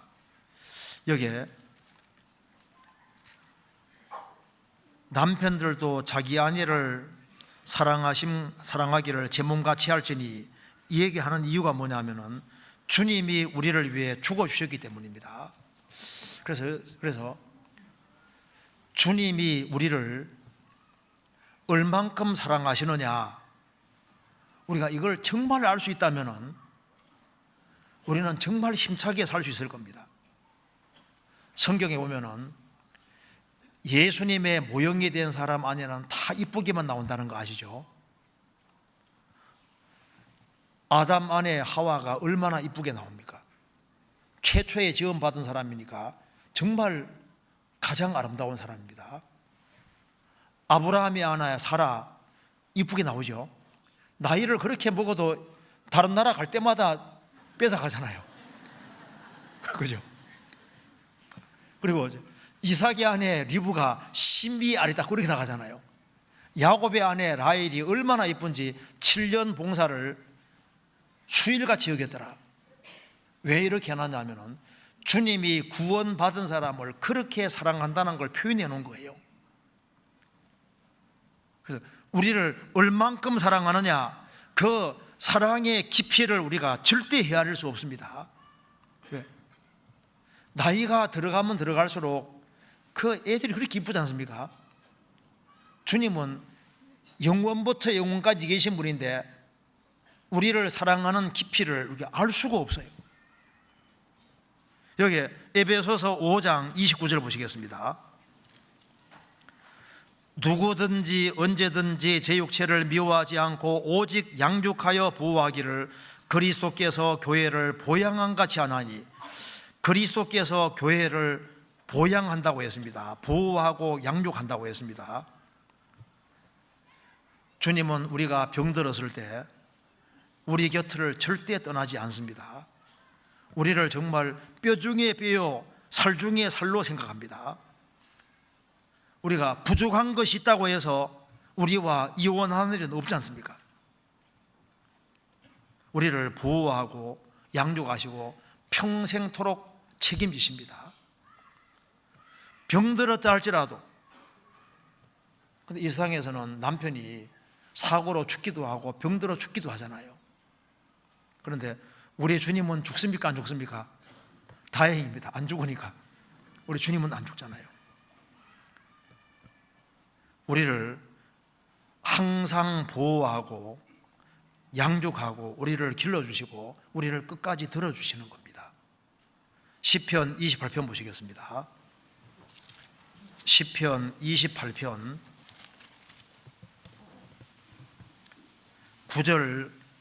9절을 같이 읽어보겠습니다. 28편 9절입니다. 같이 읽겠습니다. 주의 백성을 구원하시며 주의 산업에 복을 주시고 또 저희 목자가 되사 영원토록 드십소서. 주의 백성을 구원하시며 주의 산업에 복을 주시고, 주님은 주의 백성을 구원하시고 주의 산업 되신 성도들에게 복을 주시고 또 저희 목자가 되십니다. 그리고 영원토록 드십소서. 이게 무슨 말일까요? 어떤 사람 드십소서, 영원토록 잡수십시오 이게 아니고, 드십소서 그 말은 붙잡아 주십시오 그 말입니다. 들어 올려 주십시오, 안고 가 주십시오 그런 뜻입니다. 그래서 영원토록 우리를 안고 가 주시고 붙잡아 주시고 우리를 들어 올려 주십시오, 서포트해 주십시오 이런 뜻입니다. 그래서 여기에 이 말이 맞습니다. 주님은 우리의 신랑이 되셨고 우리를 영원토록 드십소서. 첫 번째 뜻은 안고 가 주십시오 그 뜻입니다. 구원 받을 때부터 주님 앞에 갈 때까지 우리가 그리스도의 신부인데 사실 우리를 안고 가고 있습니다. 출애굽한 이스라엘 백성들을 안고 가신다고 말씀하신 대로 구원받은 사람은 주님의 영원하신 팔에 안겨가는 거예요. 우리를 영원토록 안아 주십시오, 안고 가 주십시오. 우리를 안고 가 주십니다. 그리고 영원토록 드십소서, 이 말이 이제 영어로는 이 캐리라고 번역한 것도 있고 또 리프트라고 번역한 것도 있습니다. 그러니까 영원토록 들어 올려 주십시오. 이게 무슨 말입니까? 우리는 아담예리로 타락된 본성이 있기 때문에 자꾸 세상으로 향하고자 하는 마음이 있습니다. 우리의 마음과 생각이 다운되고 우리 영혼이 진토에 붙고 세상 하찮은 것에 붙게 됩니다. 그래서 주님, 우리를 영원토록 들어 올려 주십시오.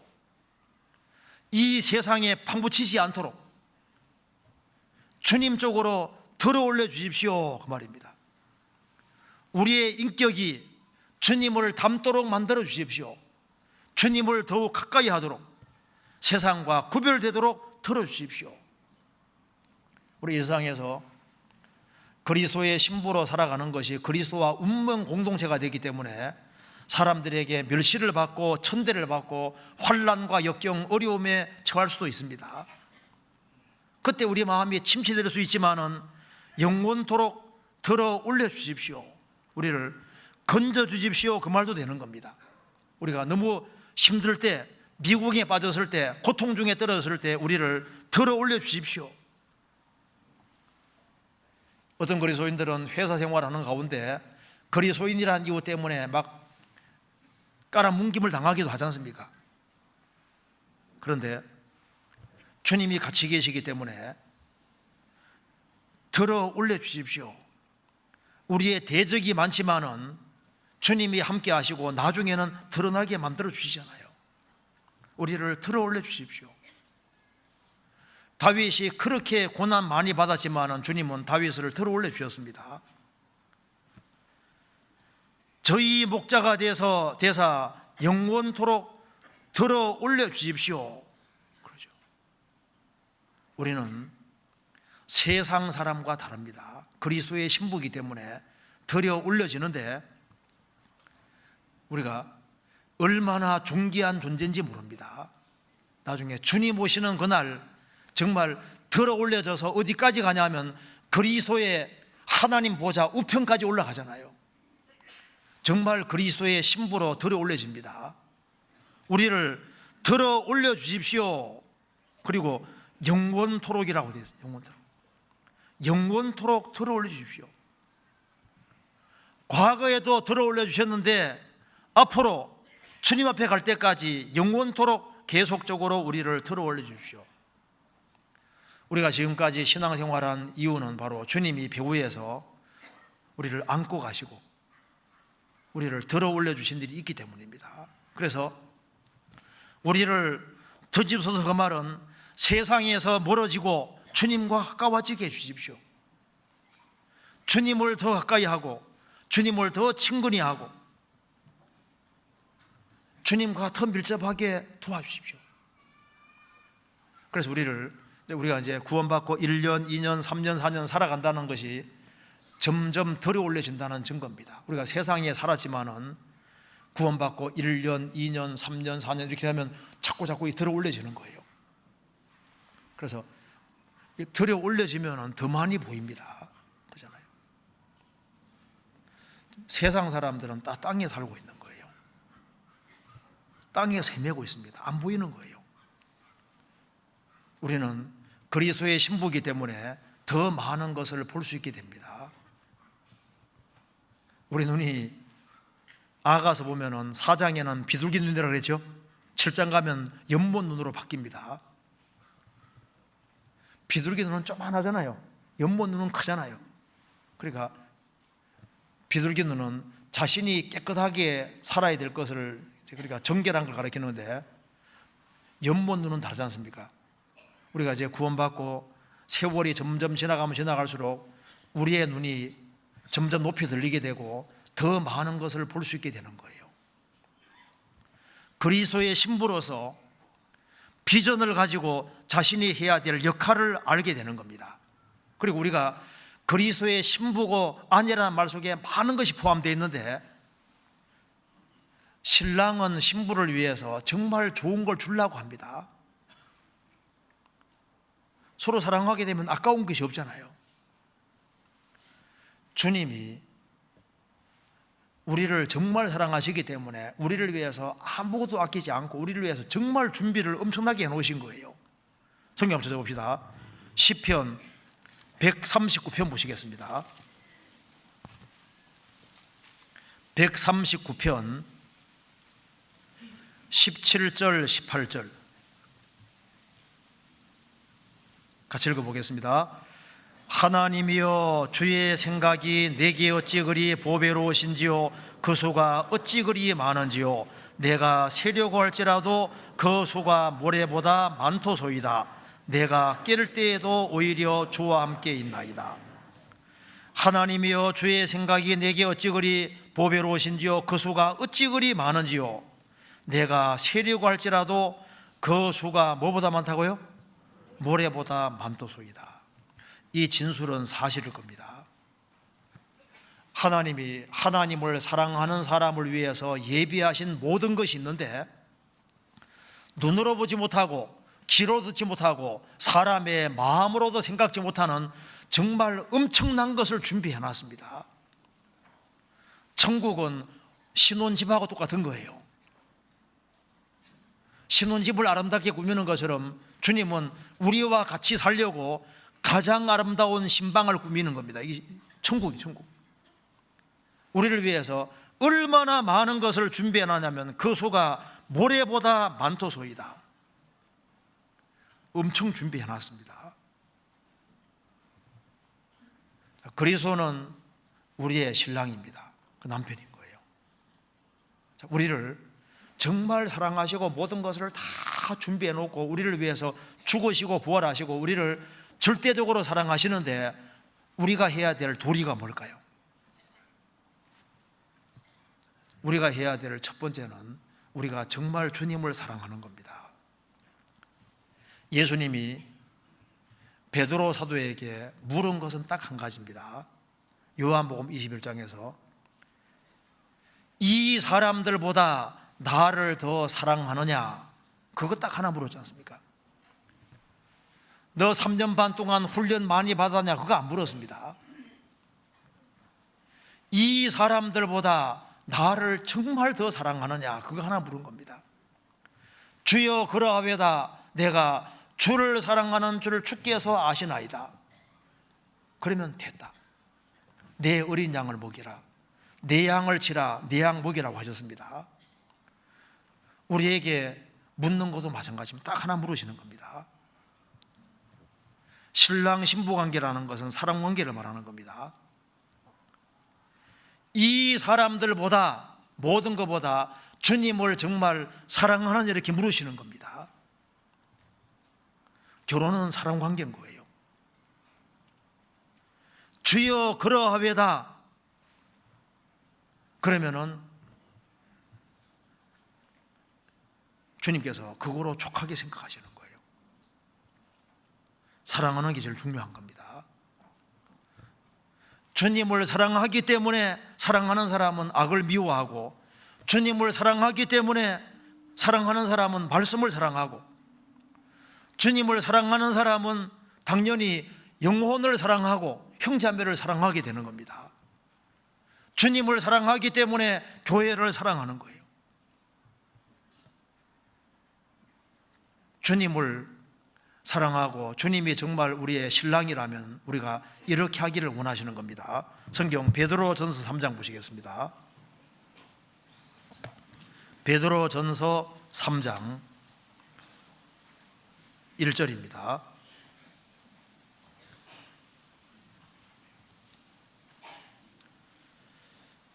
아내된 자들아 이와 같이 자기 남편에게 순복하라. 이거 우리가 결혼할 때 얘기를 많이 하는데요. 이걸 이제 주님으로 바꿔 생각해도 됩니다. 우리가 이제 주님은 신랑이고 우리는 신부고 주님은 남편이고 아내니까, 아내된 자들아 이와 같이 자기 남편에게 순복하라. 구원받은 사람으로서 주님을 사랑하는 것이 첫 번째 중요합니다. 사랑이 제일 중요하죠. 제가 그래 보니까 어떤 동방의 한 여왕이 자기 사랑하는 남편이 죽었습니다. 그래서 남편을 위해서 묘를 이렇게 만들었는데 아예 남편을 이제 이렇게 너무너무 사랑해서 이제 남편의 유골을 다 태웠답니다. 태워서 가루로 딱 만들어서 그걸 매일 한 숟갈씩 물에 타서 밥 먹었다고. 너무했죠. 본인은 사랑해서 그렇게 한다는 좀 이상하잖아요. 그러니까 남편을 아예 몸속에 집어넣으려고. 그런 여자도 있다고 하더라고요. 사랑해서 그랬을까 제정신일까 모르겠는데 좀 심한 거죠. 어쨌든 간에 여기에 사랑이라는 것 자체가 주님 사랑하는 게 첫 번째입니다. 그러면 이제 그 주님을 사랑하는 사람으로서 주님이 뭘 원하실까? 요거 써놓은 이유가 주님도 이렇게 하기를 원하셔서 써놨을 겁니다. 그렇죠? 그렇게 교훈 받을 수 있잖아요. 자기 남편에게 순복하라. 우리가 구원받고 난 이후에 제일 먼저 배워야 될 것이 주님께 순종하는 거 배워야 됩니다. 주님 뭘 기뻐하실까요? 주님께 순종하는 거 기뻐하시는 거예요. 제가 문제 내보겠습니다. 아버지가 심부름 시킨다. 첫째, 말로 할 때 한다. 두 번째, 조금 얻어맞고 한다. 세 번째, 끝까지 버티다 쫓겨난다. 몇 번째입니까? 첫 번째. 주님은 누굴 기뻐하시냐 하면은 순종하는 사람을 기뻐하시는 거예요. 신앙생활은 복잡하지 않습니다. 신앙생활이 복잡하면 어떻게 신앙생활해요? 신앙생활은 아주 단순하게 되어 있습니다. 첫 번째, 자기 남편에게 순복하라. 주님께 순종하고 복종하라 그 말입니다. 주님은 순종하고 복종하는 사람을 기뻐하십니다. 시편 45편 보시겠습니다. 시편 45편 10절.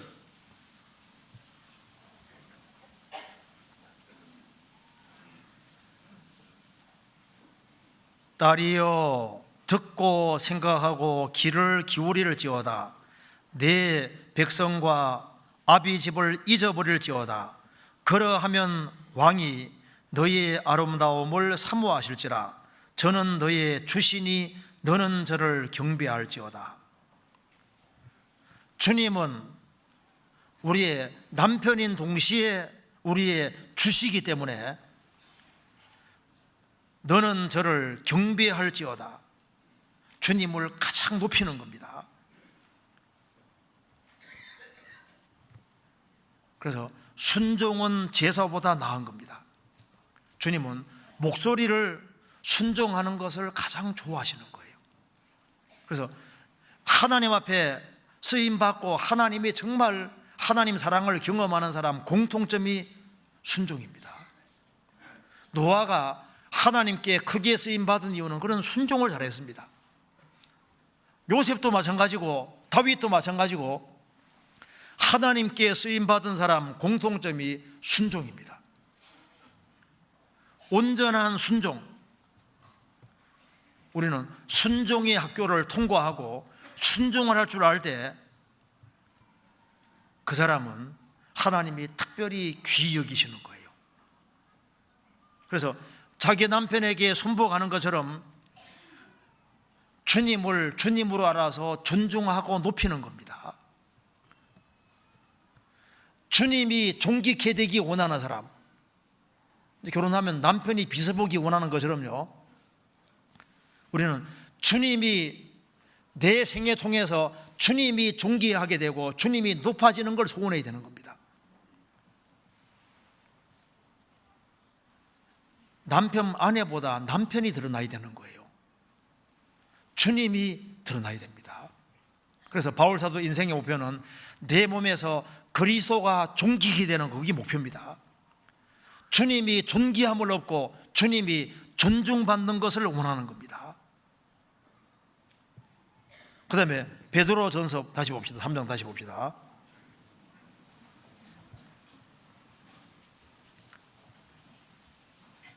(3장 3절입니다) 너희 단장은 머리를 꾸미고 금을 차고 아름다운 옷을 입는 외모로 하지 말고. 이것도 맞습니다. 외모는 결혼하고 나면은 시간 지날수록 부차적인 것이 됩니다. 속사람이 훨씬 중요한 거예요. 이거 보면 우리가 알 수 있는 것이 있습니다. 형식적인 신앙은 주님과 관계가 없어요. 주님은 형식만 있으면 주님 그거 싫어하십니다. 구약시대 때 항상 정죄받은 것이 형식만 남았을 때는 항상 정죄입니다. 형식은 내용이 있을 때만 가치가 있는 거예요. 그래서 외모로 하지 말고, 껍데기 신앙은 주님과 관계가 없다 그 말입니다. 아주 쉬운 예로 한 학생이 있는데, 학생이 수영복도 안 입고 수영도 못해요. 물에 빠지면 죽잖아요. 수영복은 좋은 거 입었는데 수영은 못해요. 빠져 죽잖아요. 수영복은 안 입었는데 수영 잘해요. 물속에 살잖아요. 수영도 잘하고 수영복 좋은 것도 입었어요. 그거 좋잖아요. 그래서 수영복은, 그래서 수영을 잘하는 게 전제가 되어야 되는 겁니다. 형식이라는 것은 내용이 있는 속에 형식이 있어야 되는 거예요. 껍데기만 있으면 소용없는 겁니다. 주님은 뭘 원하시냐 하면은 여기에 4절, 오직 마음에 숨은 사람을 온유하고 안정한 심령에 썩지 아니할 것으로 알아. 이는 하나님 앞에 값진 것이니라. 주님은 심령으로 섬기는 걸 원합니다. 허탄한 것, 거짓된 것, 외식적인 걸 원하는 게 아니라 속사람을 주님 원하시는데, 주님이 우리의 신랑으로서 이걸 우리에게 원하시는 것이 바로 온유한 심령을 실제로 원하십니다. 따뜻하고 부드러운 심령, 주님으로 기뻐하는 심령을 가리키는 겁니다. 신부가 신랑으로 기뻐하고 즐거워하는 것처럼 우리가 주님으로 기뻐하고 주님으로 즐거워하고, 그걸 주님 좋아하시는 거예요. 여기 온유한 심령, 온유한 심령은 입으로 표현됩니다. 말로 표현되는 겁니다. 그래서 주님이 듣기 싫어하는 소리가 뭐냐 하면요, 불평하는 말 있지 않습니까? 이 가정생활 속에서 남자들이 제일 듣기 싫어하는 말이 뭔지 아시죠?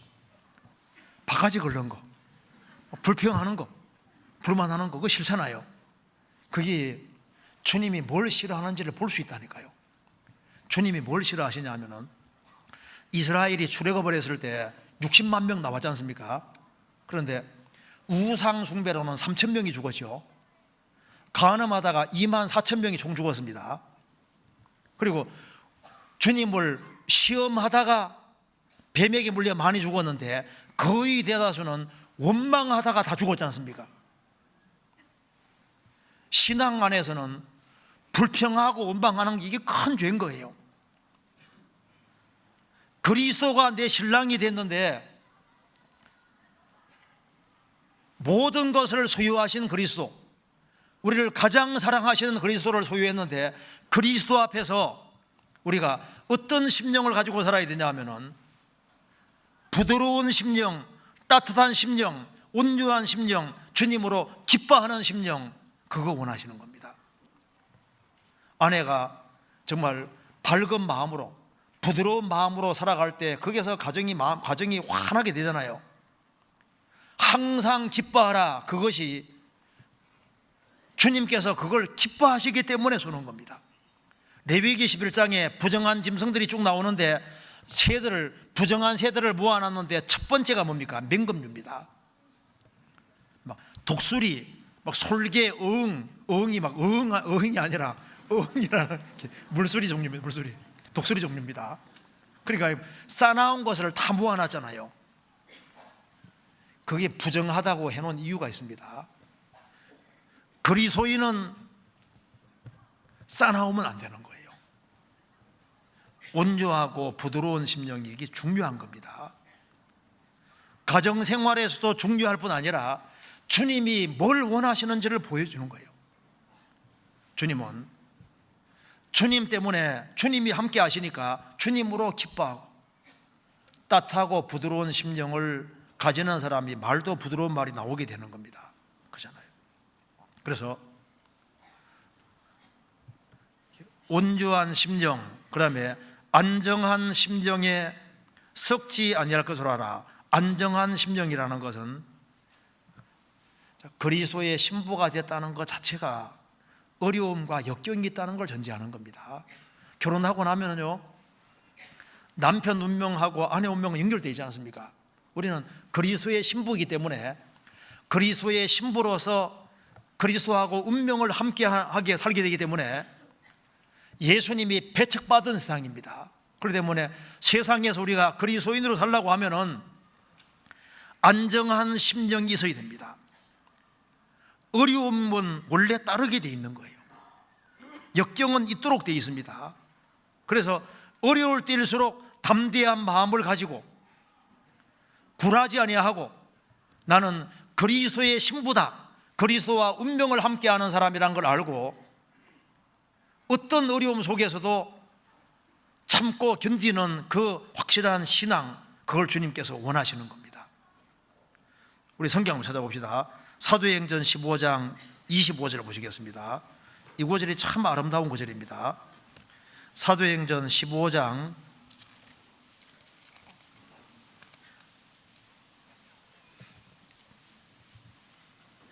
25절입니다.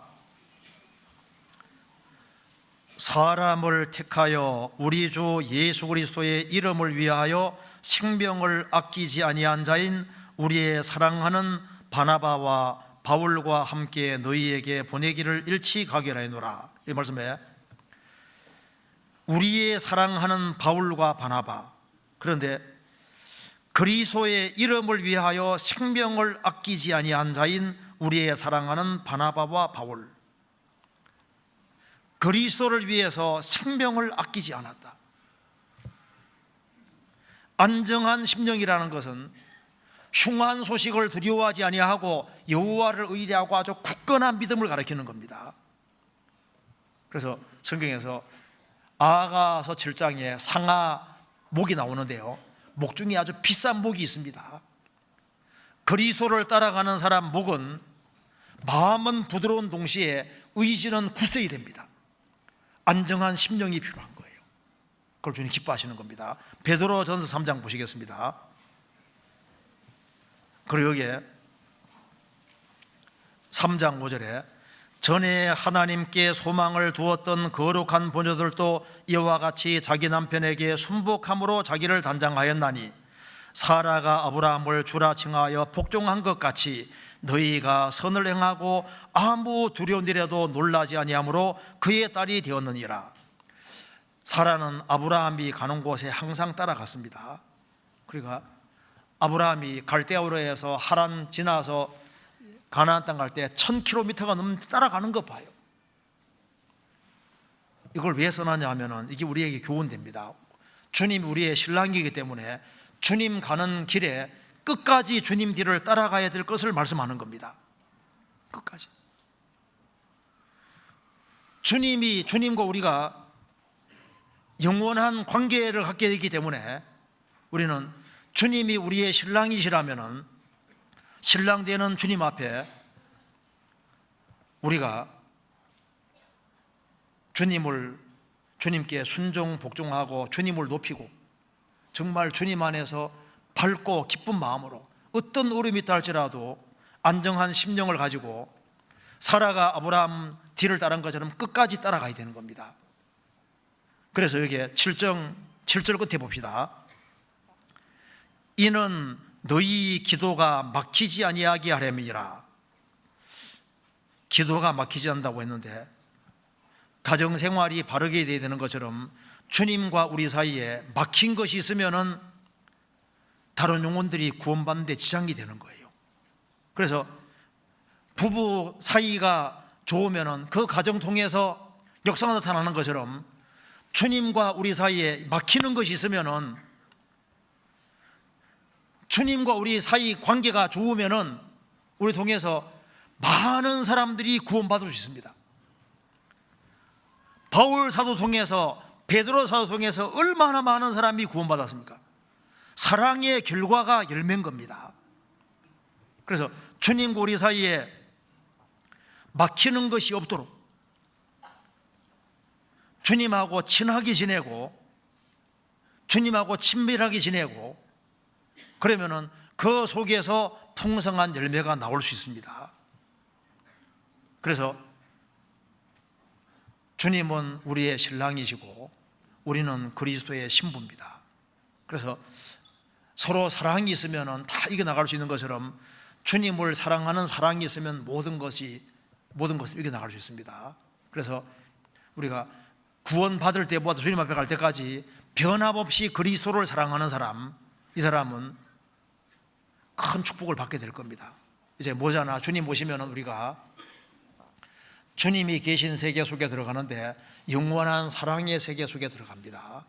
주님이 영광스러운 신랑이신 것처럼 우리가 주님 앞에 서게 될 때 주님과 같은 그런 형상을 입게 되고 가장 아름다운 모습을 입게 되고 진선미가 충만한 세계, 사랑으로 충만한 세계, 기쁨으로 충만한 세계 속에 그 속에 들어가서 영원히 살게 되는 겁니다. 그래서 주님이 신랑인 것처럼 우리가 그리스도의 신부라는 것을 잊지 말아야 되겠습니다. 같이 기도하시겠습니다. 저희를 사랑하시는 하나님 아버지, 마땅히 형벌받을 수밖에 없는 저희들을 구원해 주신 것을 감사합니다. 저희들을 그리스도의 신부로서 우리를 사랑해 주시는 주님 앞에 어떻게 행할 것을 깊이 생각할 수 있도록 도와주시고 주님을 기쁘게 해드리고 주님 마음을 편안하게 해드릴 수 있는 사람이 되도록 더욱 역사해 주옵소서. 주님 오시는 그날까지 저희들을 지켜주시고 또 주님 앞에 다 귀하게 쓰임받도록 역사해 주옵소서. 진행되는 주기수양에도 주님이 함께해 주시고 주의 역사와 능력을 나타내 주옵소서. 주 예수 그리스도 이름으로 기도하옵나이다. 아멘.